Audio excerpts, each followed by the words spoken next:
Hi, I'm Bob, And I'm Sherry. and this is Mostly Politics with Bob and Sherry. And today we're interviewing Mr. Aaron Bashir, who is the candidate for the U.S. House of Representatives in Pennsylvania's 2nd Congressional District. Welcome, Mr. Bashir. Hey, it's an honor. Thank you so much for having me on your show. Okay, Mr. Bashir, you were born in Pakistan and you immigrated to the United States in 2001. So from an immigrant, now you are a candidate for the U.S. House of Representative. Tell us a little bit about yourself and your journey to this point. Well, Sherry, as I said, first of all, it is such a great honor for me to be here. And with Bob, it is such a, pleasure for me because I really want my constituents to know more about myself and what I stand for. So, yes, I was born in Pakistan. I was raised there. And in 2001, I migrated to USA. And the reason I migrated to USA because in Pakistan there is a lot of persecution against minorities and especially against Christians. And what happens in Pakistan, we do not have those equal civil rights what we have here in America. So that's the reason I migrated to America.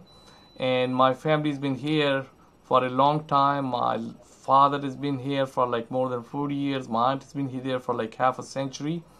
And the reason major, as I said, why we migrate to the United States just to flee the persecution and also just like everyone else for better opportunities.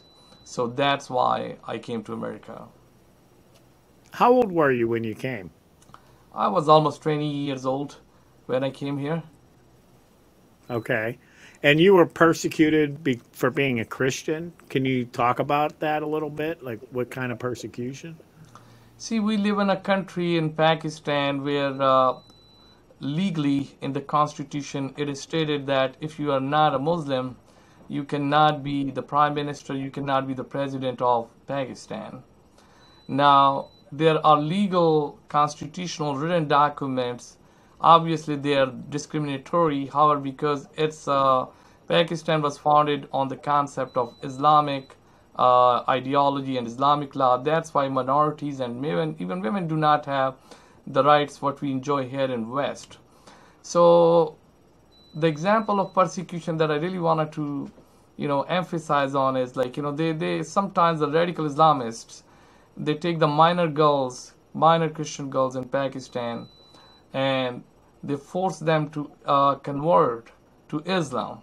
So we have lost hundreds of Pakistani Christian girls in Pakistan because they were kidnapped by the radical Islamists and they force them to marry to a Muslim man, they rape them, and when we go to courts, we cannot get the girls back because they always come up with an excuse. Oh, she accepted Islam, she is like doing everything by her will. But how can a 12 years old girl, 13 years old girl can do that when she cannot even get her ID until she's 18?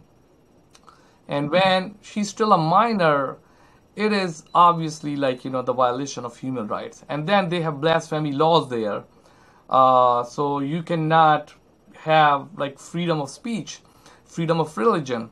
So if you have any criticism against Islamic ideology, you go right away under the sections of blasphemy laws, and the punishment is death. So they can hang you, they can kill you on the spot. So if you just look at some facts, hundreds of people have lost their lives. There are hundreds of people in the jails because of the blasphemy laws. And then, above all, there is so much radical Islamization there. I myself lost four members of my family by ISIS affiliated groups. On Easter Sunday 4 years ago, when they were coming out of the home just to go outside, then some terrorists came out and started to shoot in the street, and we lost four members of our family. So that is a background that I have. That is the country where I come from, where we do not have equal rights, where we get persecuted severely.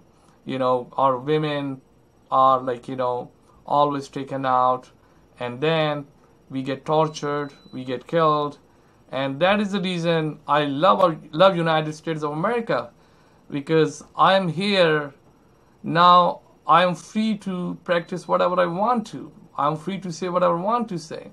If I had said those things back home in Pakistan, they would have killed me, because they do not accept the criticism, especially when it comes to the religion, and there's no freedom of religion. So that's what my background is. But I do want to clarify on one thing, that they're very good Muslim people, and I had very good friends too. And it's not the whole population, but it's like, I would say, most of the radical concept that has been spread out, and it's a danger to the national security as well. And our Pakistani army has tried to fight the extremism, and we have lost so many soldiers, so many people. But it's like a fire. Once you start it, it's so hard to stop it, and it started in Pakistan. I don't see any solution so soon.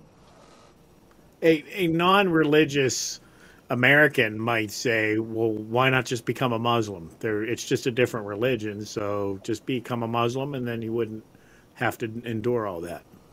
Well, isn't America about your freedom? Why should I compromise on my faith? Why should I compromise on my values? If my forefathers and my founding fathers, right, in the United States of America had done the same thing with UK, right, with Britain, then we wouldn't have this country. So they never compromised on their faith, their religious freedom. So why should I compromise on my values and my faith? And especially when it is so near and dear to me. So this is really relatable to me. My family are Christian, and my father and my grandfather were persecuted also in China. I'm sorry. So I just want to ask you, for a lot of the younger people here in the United States, they don't understand why immigrants like us are conservative and understand the value and how important America is. What do you tell those younger people? Because have you experienced, like, when you go out, you tell people you're Republican, they're like, oh, you're immigrant, you should be a Democrat. Why are you Republican? Yes, I have taken a lot of heat. And the first question they always ask me, hey, why are you a Republican? You should be a Democrat. You can easily win. You're running in Philadelphia, and just run on a Democratic ticket. And that's what I tell them. Listen, any common sense person, any logical person right now who is looking at what the liberal Democrats are doing, you cannot stand with them, because they don't stand for any logical policies. For example, they just wanted to emphasize on being gender neutral all the time. They want our children to change their gender when they're 11 years, 12 years old, without the consent of parents. I am a dad. I got 3 children. I do not support that. And I'm not that dad only, but there are like thousands of other parents that do not allow that, and they shouldn't allow that. It's not government's job, it's not Democrats' job to tell our children when to change their gender. So we cannot stand with that. And then also, the hatred, the division that Democratic Party has been spreading in our country because of the race and color, it's not nice. It's not gonna to help. It's gonna to divide our country. It's gonna to weaken our country. And it's not gonna to work. Never. All right? And the most important thing is, I do understand the young kids who have their reservations, who have been brainwashed. I told them, listen, America is not a perfect country. We all understand that. But it is one of the best countries in the world where you can live. If you doubt that, just please live in another country like Pakistan, Iraq, Syria, China. Just live there for 6 months and just come back to the United States of America, and then you would be more blessed, and then you'll be like more appreciative of our country. Because immigrants like us, we have seen both sides of the world. We have seen the dark side of the world. That's why we love America. That's why we know that this is a shiny city on the hill. That's why we need to love this country, save this country, and we need to be united regardless of party lines. It's not about Democrat. It's not about Republican. It's about being American. If America goes down, we all go down. If America gets divided, we all get hurt. If our economy gets down, it doesn't matter whether you are a Republican or a Democrat. We all go down. So this is a thing young folks need to understand that. There is a history of our country. It was built on some foundational values, about conservative values. It was founded on those conservative values. And once you start removing those values, this country will collapse, because once it's like a building. You try to take the foundation out, the whole building will collapse. And that's what the liberal and progressive so-called, that's what they're trying to do. They are attacking our faith. They are attacking the family. They are attacking the gender. They are attacking our history. And no logical person, no prudent person, no common sense person can buy into their policies. That's where the problem is. So do you experience racism, white supremacy in the Republican Party among Republicans? Well, let me be honest with you, right? This is what I say.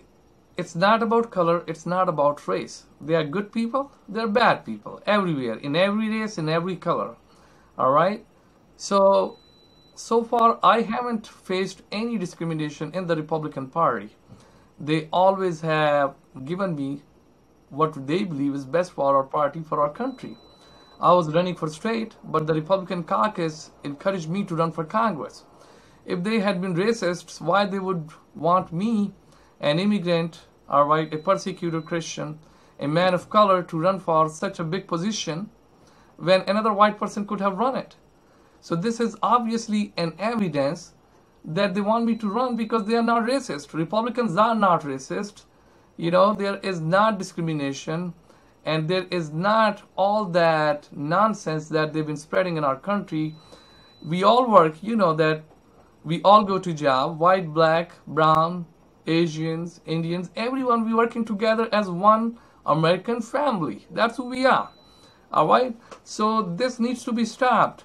It's not about your color. It's not about your race. It's about your character.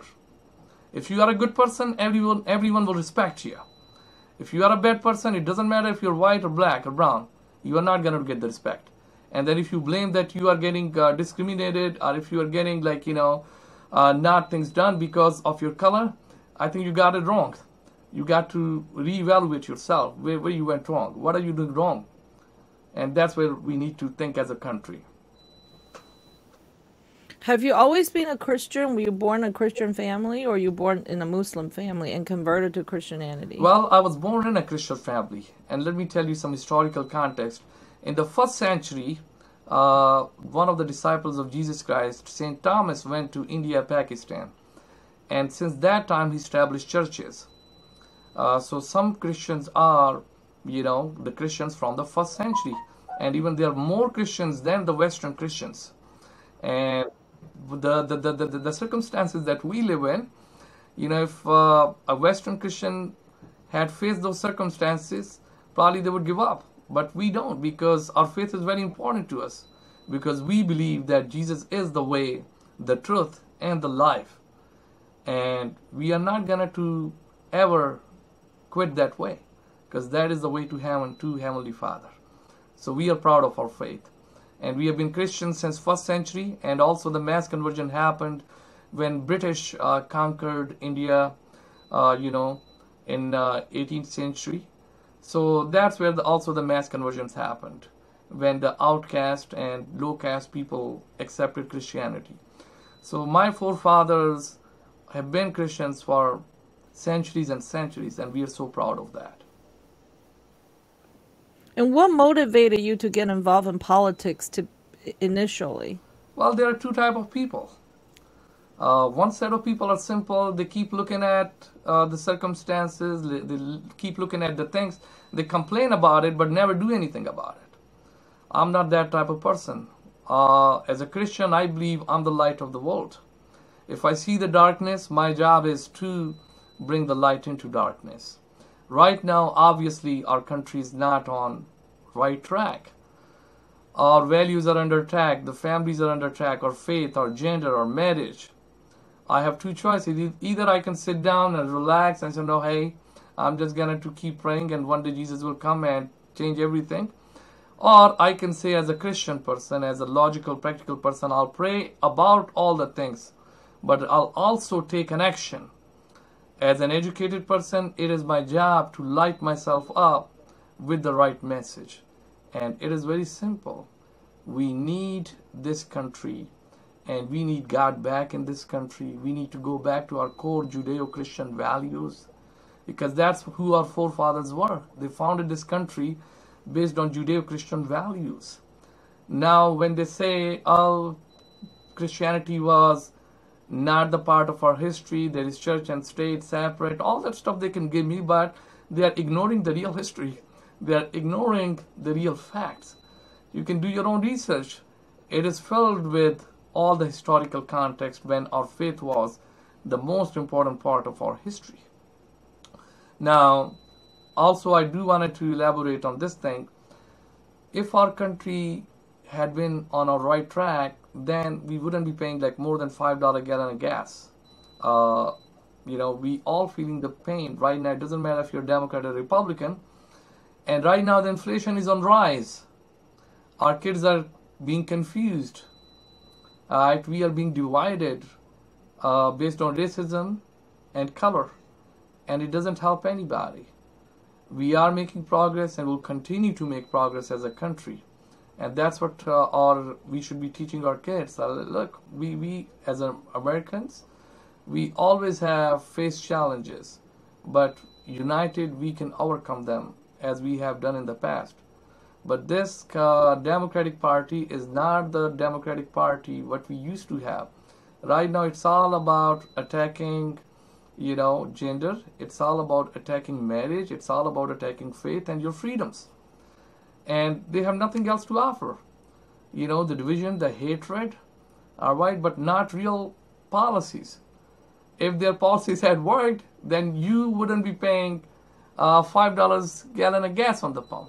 You wouldn't have paid, 35% more prices what you're paying now. And then in Ukraine, children wouldn't be bleeding. People wouldn't be getting killed. So the policies are not working. Biden administration is failing.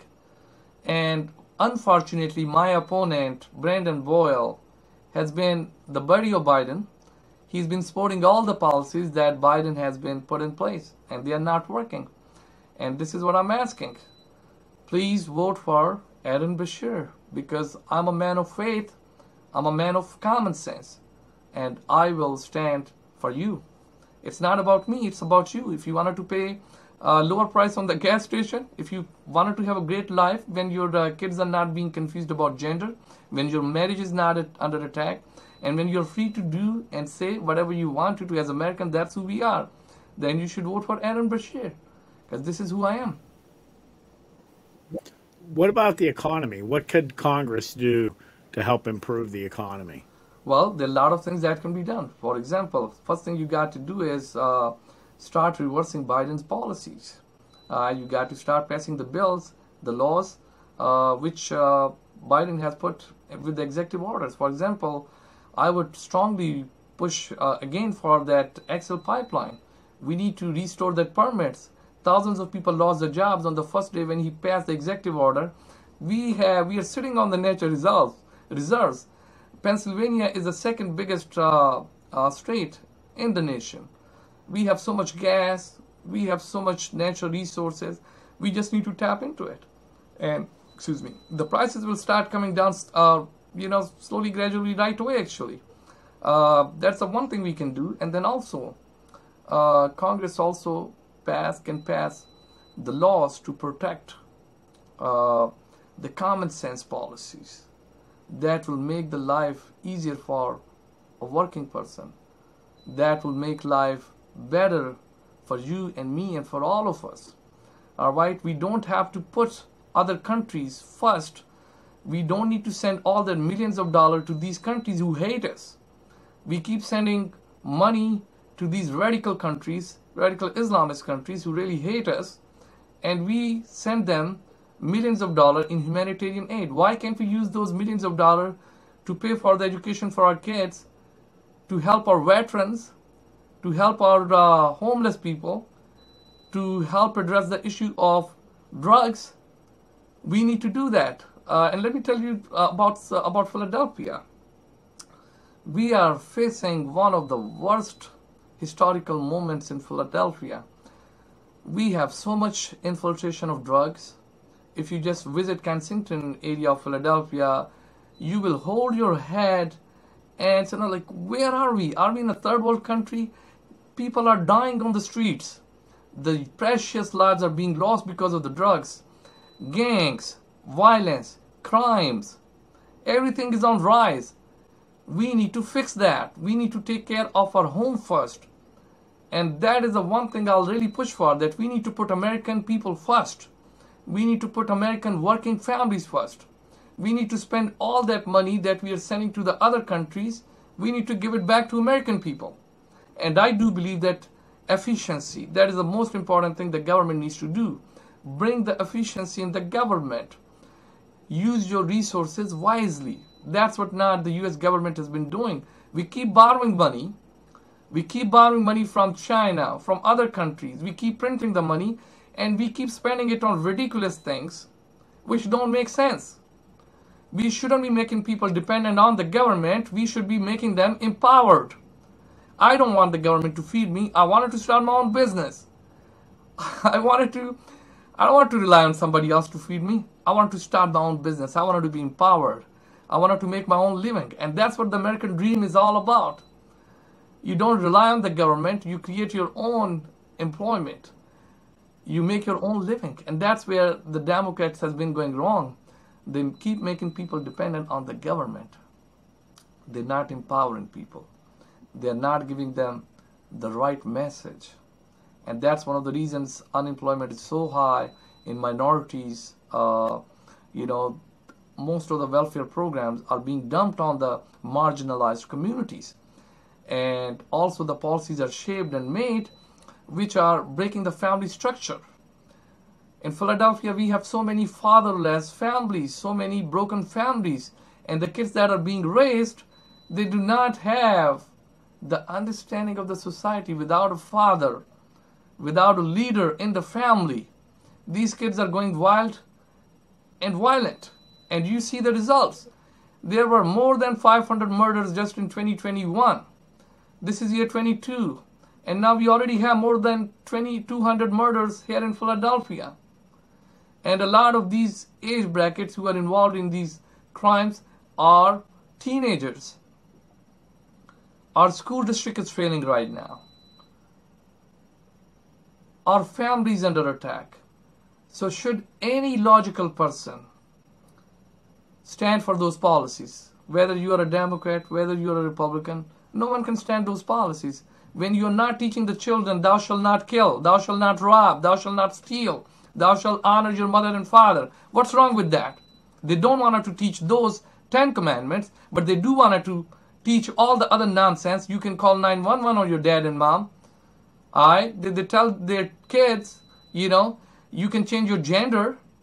That's what you can start satanic clubs in school districts, but you cannot say the name of God. That is the most ridiculous thing I can ever imagine that they're doing to our kids. And that's what I wanted to stop as a congressman, because I believe there is a God. And I, you, and we all are accountable to God. And one day we will stand in front of his throne and we will be judged. Kids need to know that. They need to know how the society works. They need to know there is a God and they're responsible for his actions and words to him. And also, above all, we need to teach our kids the real history, that this country was founded by the strong Christians. They loved God, they honored God, they obeyed God, and that's why America was very powerful. And it was one of the most prosperous and strong country in the world. However, we are losing that status slowly and gradually as we keep pushing God away from the government, from our family, from our schools, from all the sections of our society. It has never worked in the past and it will never again. So I'm proud of myself as being Christian who is standing for truth, and I'm proud to stand for American people, and I do believe those are the policies I will push for when I go to Congress. And if I just had to win, I could have just, run as a Democrat and won. I just had to play the minority card and color card and I could win, but that's not who I am. As a leader, I'm going to tell you the truth, whether you like it or not, but I'll tell you the truth. As a politician, I will say the things that you wanted to hear, but as a leader, as a real Christian person, I'll tell you the things that probably you don't want to hear, but that is the truth I will speak to you. And that this is who I am. So now you make a choice who you wanted to vote for. A regular career politician like my opponent, who has done nothing for last 4 terms. If his policies had worked, then our people would not be dying on Kensington. Our kids wouldn't be, shooting each other. We wouldn't have all these carjacking crimes, high, inflation. You need a change, and I'm that change. And we need to make that change happen together. We must bring God back in everything, and we must go back to our conservative values, and we must be physically responsible. We must have a fiscal responsible policy. And Mr. Bashir, let me ask you about immigration.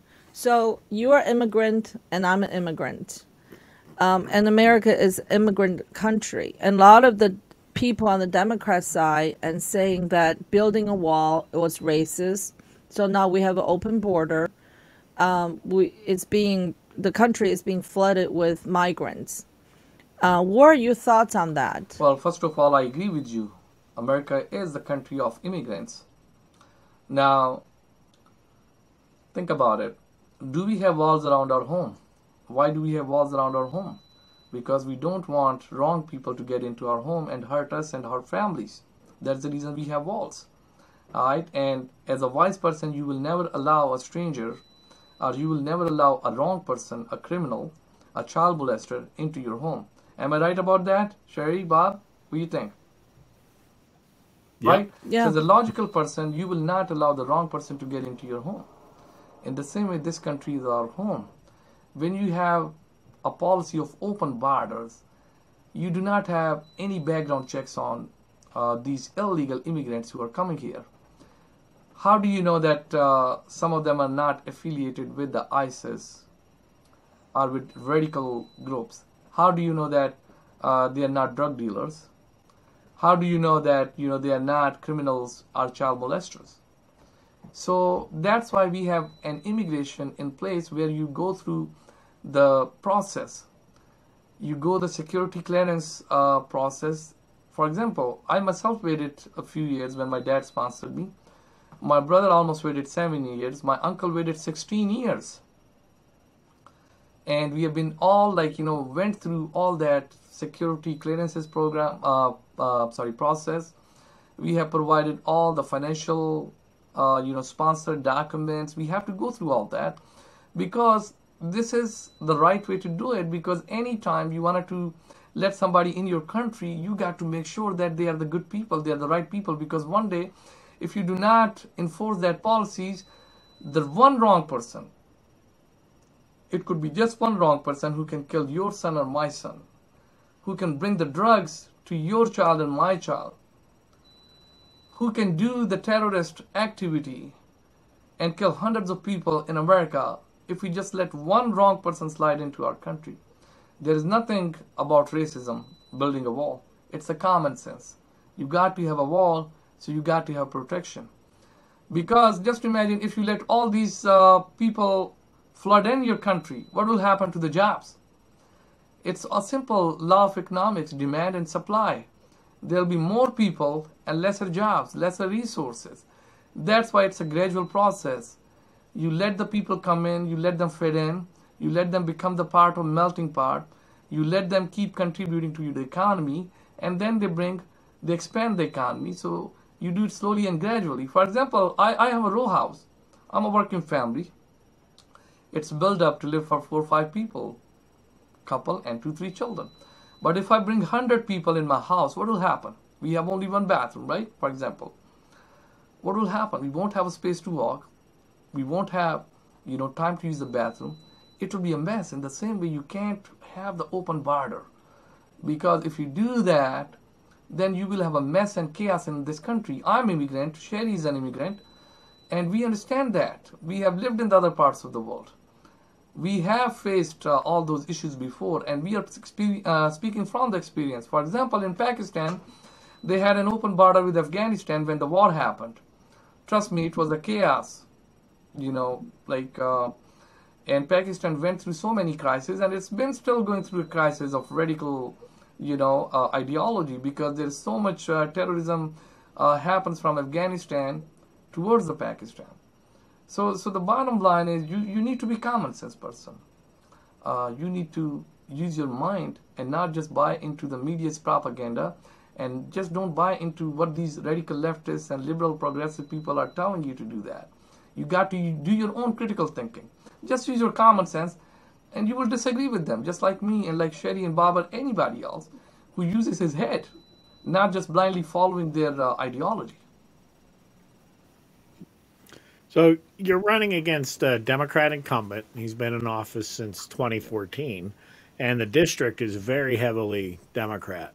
So what's your strategy? I mean, you'll have to get Democrat voters to win, won't you? Of course, you are absolutely right. And let me tell you, I have spoken to so many good Democratic people, and they love me because they know I'm speaking the truth.